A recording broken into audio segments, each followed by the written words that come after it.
54.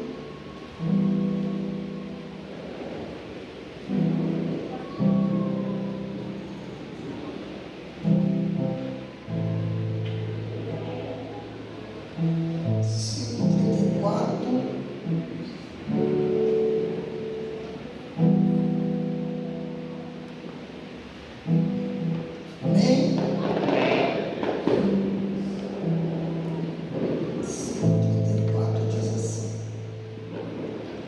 então, levantando-se no conselho, um certo fariseu, por de nome Gamaliel, doutor da lei, respeitado por todo o povo, mandou que colocassem os apóstolos para fora por um momento, e disse-lhes: homens de Israel, acautelai-vos quanto ao que pretendes fazer, ao pecardes nesses homens, porque antes destes dias levantou-se Teudas, dizendo ser alguém, e a ele se ajuntou um número de uns 400 homens, a qual foi morto, e todos os que lhe obedeceram foram dispersos e reduzidos a nada.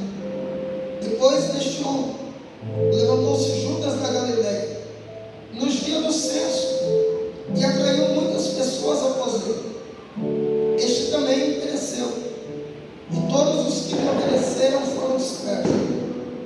E agora vos digo: abstenham-se destes homens e deixai-os, porque se este conselho ou esta obra é de homens, isto não vai acabar em nada, mas se é de Deus, não poderei destruí-los, para que não sejais achados lutando contra Deus. E concordaram com ele, e chamando os apóstolos, os açoitaram e os ordenaram, para que não falassem em nome de Jesus, e o deixaram. Podemos assim. Queridos, tem um tema aí que eu quero ler.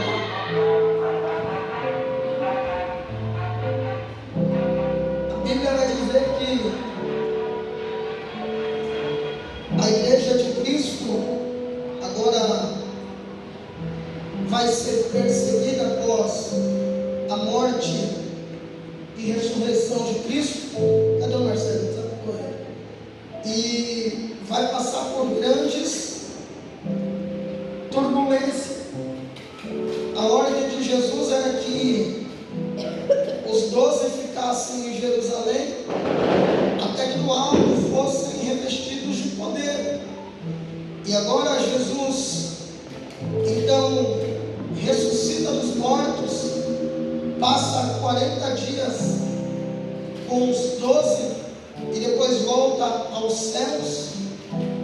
E esses 12 homens, agora já com a substituição de Judas por Matias, vão seguir apregoando o Evangelho, vão seguir falando no reino, falando daquilo que eles tinham testificado.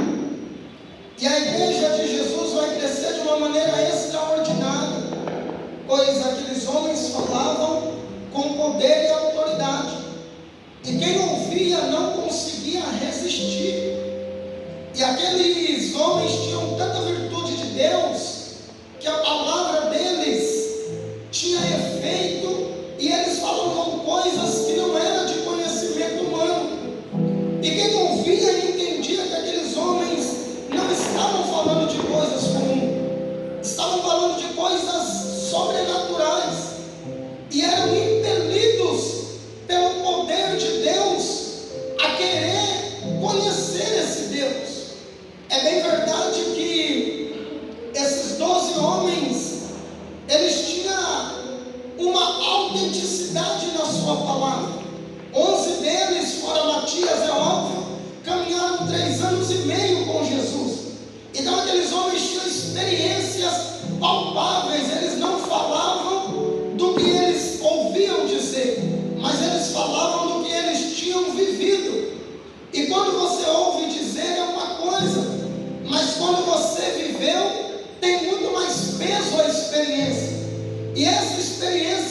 Cristo passou a converter milhares de pessoas, aonde o governo romano vai se sentir ameaçado. Haja vista, eles sabiam que a própria palavra do Senhor diz que quando se fere um pastor, as ovelhas se dispersam. Então aqueles homens tinham tudo para serem dispersos e reduzidos a nada. Mas uma coisa é você conhecer o Cristo vivo ou ainda o Cristo morto. Outra coisa é você conhecer o Cristo ressurreto. Porque alguém vivo é a maneira natural. Todo mundo que é gerado e nasce, ele está vivo. Então você vê alguém vivo, não tem nada de sobrenatural. Você vê alguém morto, também não tem nada de sobrenatural. É a consequência da vida. Agora, o poder que aqueles homens carregavam era o poder de apregoar o Cristo ressurreto. Alguém que esteve morto e que venceu a morte. Aleluia. Então aqueles homens falavam de algo sobrenatural. A história diz que quando Lázaro é ressurreto, ele vira uma espécie de atração em Betânia. Todo mundo queria ir a Betânia para ver o homem que após 4 dias morto é ressurreto. Todo mundo queria testificar aquele que todos ouviram a notícia da morte, mas que após 4 dias voltara à vida. Imagine hoje se ouvimos que alguém ressuscitou. Todos vamos querer ver essa pessoa, e esse testemunho causará um impacto extraordinário. Então esses 12 homens não estão pregando simplesmente o que Jesus fez em vida, mas o que ele fez após a sua morte, que nem o poder das trevas pôde detê-lo. Então eles estavam debaixo do poder da ressurreição. E qual é este poder? Aquele que Cristo disse a Pedro: a minha igreja estará firmada sobre a rocha, e as portas do inferno não prevalecerão contra ela. Então esses 12 homens estavam dizendo: não importa a opressão romana, não importa os açoites do governo romano, importa que nós estamos debaixo do poder da ressurreição. Essa mensagem Deus me deu hoje e me turbou o coração, porque eu disse: coisa boa não está vindo, mas o Senhor disse: a minha igreja está debaixo do poder da ressurreição, e não importa que o governo mundo, mas é o governo do céu e da terra.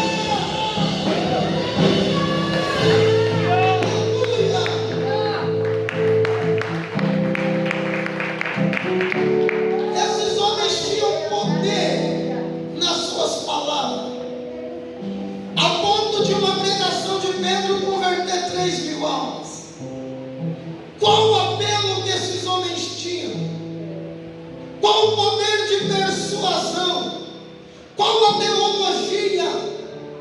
Pedro, indouto, pescador, um homem durão que tinha pouco poder de palavra. Qual o poder que esse homem carregava? Era alguém olhando para um simples pescador e sendo atraído não por ele, mas pelo poder que saía da boca dele. Se nós como igreja entendermos o nosso chamado, nenhum lugar pode nos resistir. Se nós como igreja carregarmos o poder da ressurreição, nós atrairemos multidões para a presença de Deus. Mas como que vamos demonstrar este poder? Alguém olhando a nossa vida, quem éramos e quem somos hoje. É alguém olhar para nós e dizer: ele andava como morto, viciado,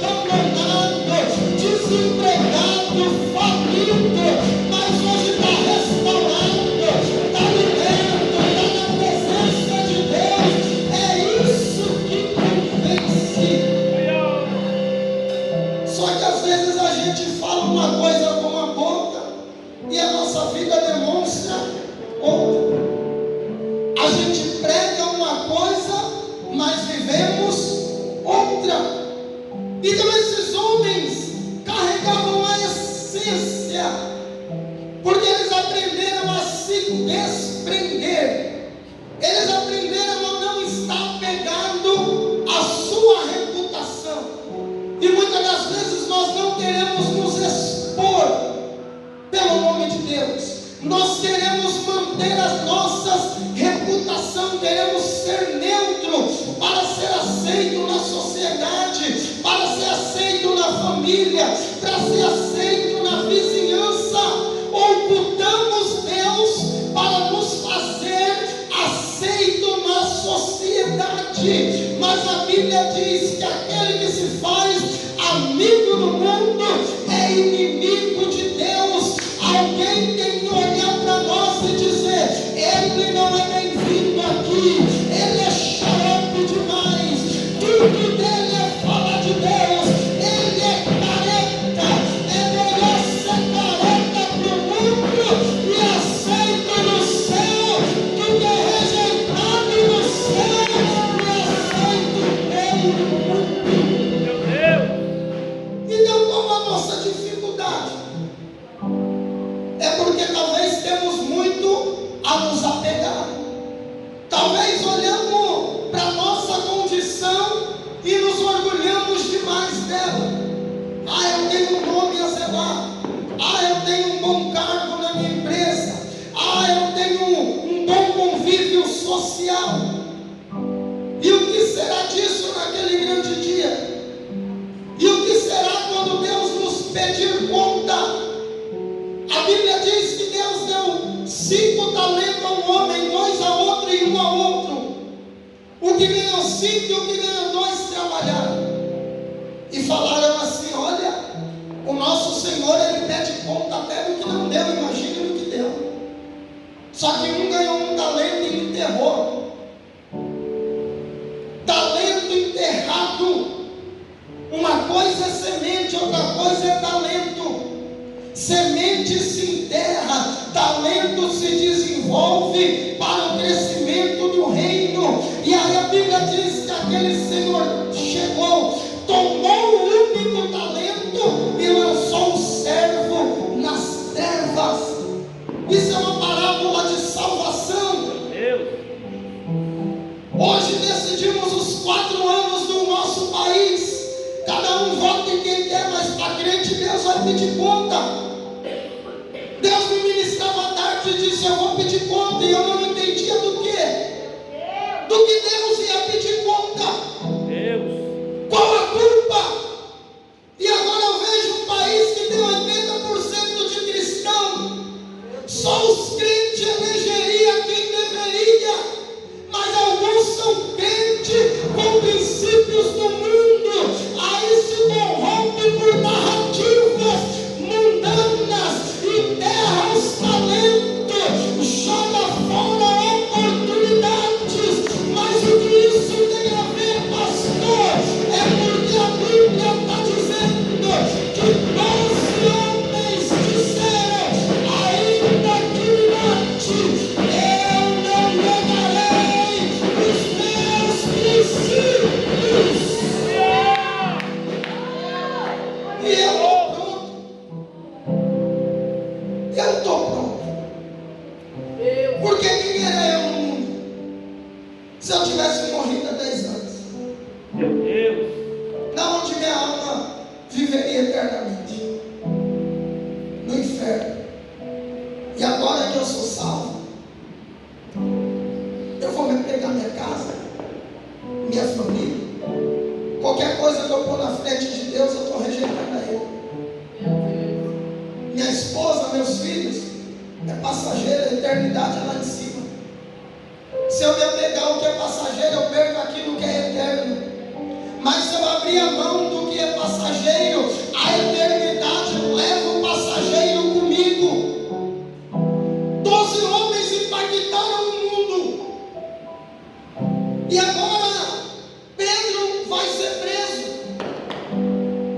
E é tremendo porque eles tinham curado o homem no templo, na porta formosa.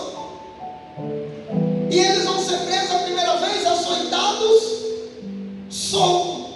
E qual é o recado do governo de Roma?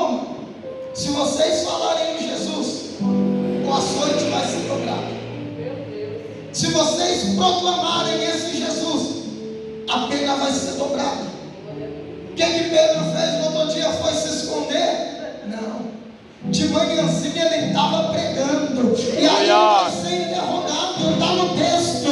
E aí ele diz: antes vale obedecer a Deus do que ao homem, porque eu vi o Cristo ressurreto. Pedro estava dizendo: o poder da ressurreição eu viverei eternamente.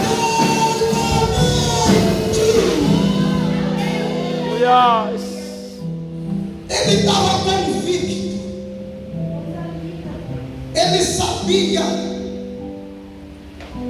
ele era homem de negócio, rico. Jesus chamou Pedro rico, sócio de uma frota marítima. Pedro, André e João, sócios. O maior comércio da época era pesca, e ele larga tudo isso, porque ele entendeu que quando os pés foram tirados do chão, Jesus o sustentou. Ele vai dizer isso e novamente vai ser preso. Porém a Bíblia diz que à noite um anjo milagrosamente visita Pedro, abre as trancas, tira ele, tranca de novo. De manhã, o sumo sacerdote diz: olha, busque Pedro lá na cela com os outros apóstolos. E os guardas vai. Está tudo trancado. Eles pensam, óbvio que ele está lá dentro. As portas não foram arrombadas. O anjo abriu, tirou e trancou. Deus não precisa arrombar. Ele abre, ele faz aquilo que ninguém faz. Se arrombassem, ia pensar: foram os outros 12 que arrombaram, foram o homem que fez. Mas Jesus estava dizendo: a minha igreja não depende da mão do homem. Eu abro quando eu quero, eu fecho quando eu quero. Depende de mim. Tirou e trancou. Arromba a porta, qualquer um arromba. Se precisar, Deus derruba também. Isaías 42 vai dizer: porta de bronze, cadeado de ferro, ele arromba. Mas ia parecer que foi os amigos que deram fuga, então o anjo abriu. O que eu quero dizer com isso? Quando nós estamos dispostos a não negar nada que é nosso, o Senhor abre portas do impossível para a nossa vida. Quando estamos dispostos a dizer: a minha vida não vale mais nada, o que vale é o reino, o que vale é servir ao Senhor. Pastor, isso aí é loucura, não dá para viver isso hoje.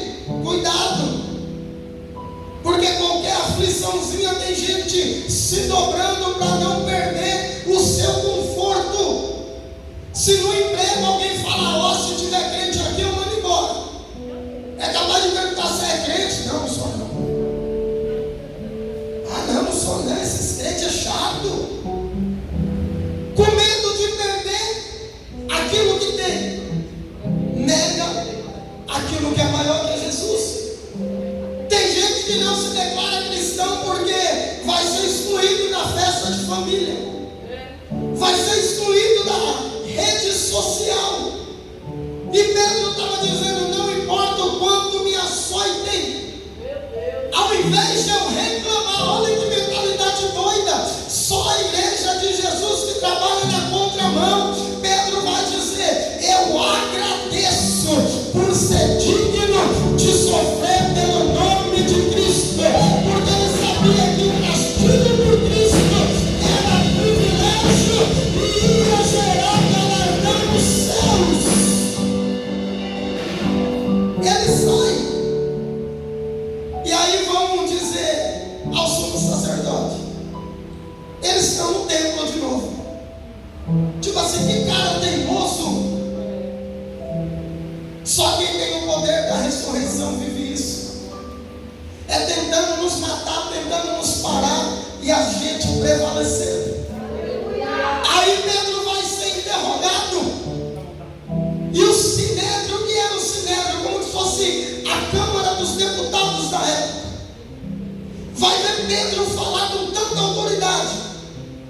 vai dizer: mas espera lá, esse cara aí não era aquele pescador indouto, inculto, um cara que não tem estudo, falar desse jeito? Porque quando somos tomados pela ressurreição de Deus, Ele nos faz ser diferente de tudo. Pedro começa a ser interrogado, e tinha um homem muito experiente, Gamaliel, que é um dos professores de Saulo de Tarso. Gamaliel era um doutor da lei, ensinava a teologia da época, formava a turma dos fariseus. Ele estudava, e ele está só ouvindo, porque às vezes a gente quer ser bom no muito falar, mas é melhor ouvir do que falar.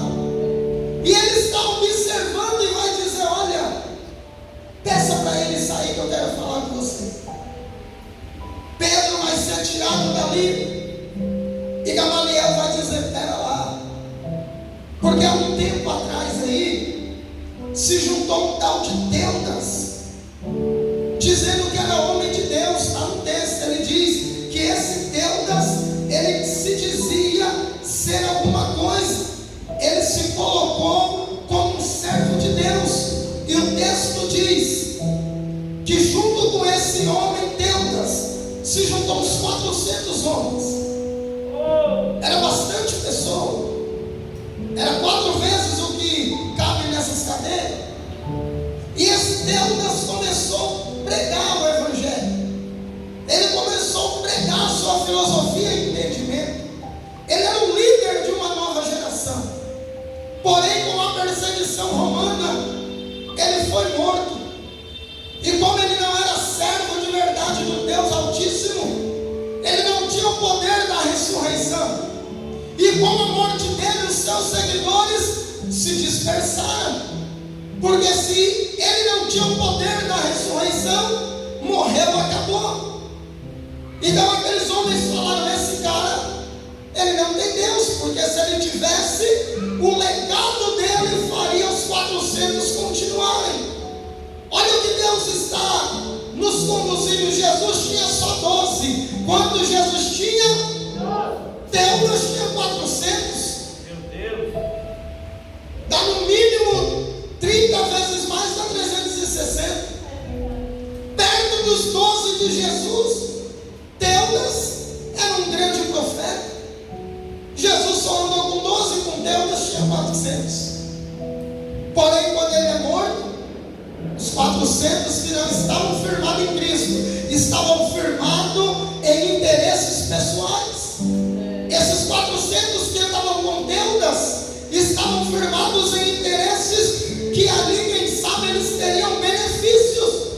Porque esse Teudas se levanta como revolucionário, e esses homens vão dizer: vamos juntos receber benefício. Quando ele é morto, os 400 vai dizer: para não morrer, nem tocamos mais nesse assunto. Se levanta também outro homem chamado Judas, e ele faz uma grande revolução. Esse Judas da Galileia atraiu muitas pessoas após ele, atraiu muitas pessoas ouvindo o seu ensinamento. Até hoje, o judaísmo não crê que Jesus é. Eles se dispersam. E qual é a conclusão de tudo isso? Gamaliel, que não era crente, mas era sábio, porque não precisa ser crente para ser sábio, não precisa ser crente para entender e conhecer o poder de Deus, mas todo aquele que serve a Deus, o Senhor quer e pode torná-lo sábio. Basta que estudemos e nos dediquemos à palavra dele. Então esse Judas é morto, e Gamaliel conclui. Qual a conclusão de um homem sábio? 2 líderes mortos e ninguém viu mais falar desse povo. Então agora, Gamaliel faz uma observação que mexe com a minha alma, porque ele vai falar: acautelai-vos, ou seja, cuidado, porque se esses 12 homens aí estiverem por conta própria, o próprio tempo encarrega de acabar com eles. Logo Então eles param porque o líder foi morto. Então eles não têm força. Morto não tem força. Mas se eles estiverem no nome de Deus, sabe o que acontece? Lázaro está morto há 4 dias, atado com faixa. E Jesus disse: Lázaro, vem para fora. As forças da morte soltam Lázaro. Ele saiu igual na Bíblia, mas quem está debaixo da ressurreição, o inferno não para a igreja, não para a tua casa, não para a tua família, porque Jesus está ressurreto. Aleluia! Lázaro, vem para fora. Tem pessoas que já teve algo que a ciência chama EQM, experiência de quase morte. A pessoa quase morre. Alguns chegam a ver de cima o seu corpo ali, em marcas de hospitais, em acidentes. A alma sai e ele se vê. E talvez por um milagre, a nossa mentalidade humana é limitada, não tem como saber. Talvez é naquele momento que a pessoa conhece a Jesus e o subconsciente pede mais uma chance. Talvez é uma pessoa que alguém estava orando por um milagre e aí Deus concede, a alma volta e ele acorda assustado, tira os aparelhos de intubação. E depois que ele é curado e ele entende, aquilo fica na mente. Ele diz: mas eu vi ali, eu vi um túnel branco, eu vi uma luz. Isso é experiência de quase morte. A morte, ela tem força, ela é uma atração. O espírito da morte se apossa. Talvez você já viu em filme alguém agonizando, se você é meio chupeta e assiste esses filmes, e a pessoa querendo sobreviver, depois tem pesadelo, e a pessoa fala: acorda, acorda, e a pessoa agonizando, lutando para viver, e parece que algo puxa uma força, e ele fecha os olhos e morre. Então a força, a morte tem força de atração. Observe que quando Jesus disse Lázaro, se ele não diz Lázaro, todo morto se levantava. Se ele só fala vem para fora, a morte tinha que largar todos os mortos ali. Quando Jesus é crucificado, a Bíblia diz que por volta do meio-dia se tornou trevas. E quando ele deu um brado, é tão forte que Jesus levou 3 dias para voltar. Mas ele venceu a morte assim que ele entregou o Espírito. Porque quando ele deu um brado, a Bíblia diz que mortos que estavam ali, sepultados, foram ressurretos. Pelo poder da ressurreição, os mortos sem Jesus falar nada saíram dos sepulcros. Porque quando a alma de Jesus, o espírito de vida dele, se encontrou com a morte entendeu que havia perdido as forças. Porque Jesus não morreu, Jesus não foi morto. Ele disse: Pai, a ti eu entrego o meu espírito, não ao inferno, não à morte, mas a ti. Então ele estava dizendo: a morte não tem poder sobre mim, porque meu espírito está na mão do Pai. Está na Bíblia, está no meu livro, leia de novo. Ele entregou ao Pai o seu espírito. Então é meio que ele morreu vivo, ele viveu morto. Entenda como sua mente conseguir imaginar. O foco é que ele venceu a morte. Então o que Gamaliel está dizendo? Se esses caras aí não tiver o poder de ressurreição, rapidinho essa frescurinha acaba. Rapidinho eles desistem.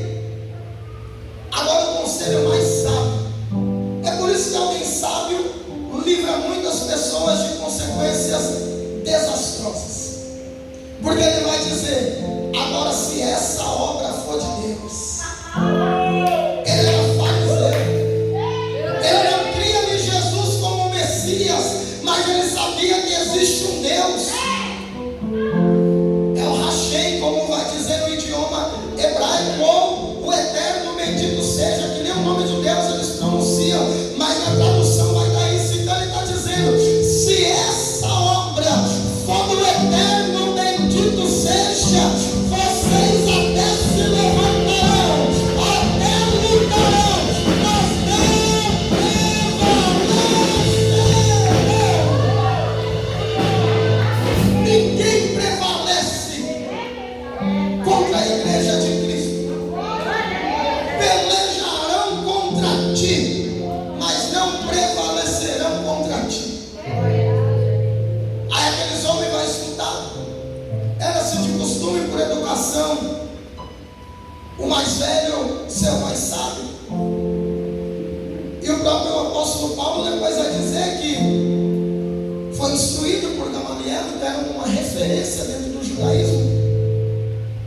E ele é que vai dizer: deixa eles de lado, porque se Deus for com eles, vocês vão ser achados lutando contra Deus. Sabe o que temos que entender? É que se nós estivermos em nome de Deus, quem luta contra nós está lutando contra o próprio Deus. Lembra de Saulo quando cai? O Senhor fala com ele e diz: Saulo, por que me persegues? E ele, como bom fariseu, conhecia Deus.